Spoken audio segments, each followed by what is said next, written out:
What is up, guys? It is the Marvel Maker. Okay, let's get down to business. Today I'll be showing you my part 2 of my special Spider-Man video, because as you can see, I made a big upgrade to my last one. I actually put electrical wires in there just to make it like explode like in the wire, because whenever it touches this, the metal part, there's battery packs inside here, so it goes into the wires and it powers up the spring, so whenever it shoots out, it gives it a better shooting position.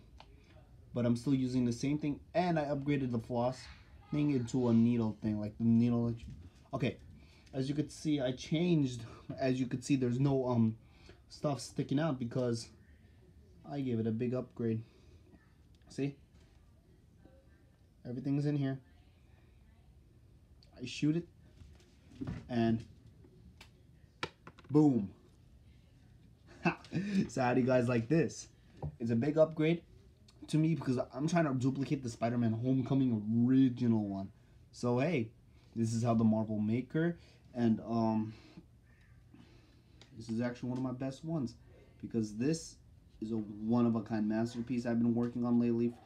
Let's just say this is a masterpiece. It actually shoots pretty far, but I make the string super long, and I'm going to show you guys right now. You guys saw that? And you know what? I'm going to shoot it towards there so you can see how it's going to stick on right now.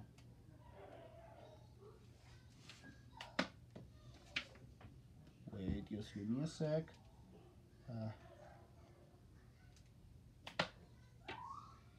You saw that? This actually takes time for it to load because I can't make this stay.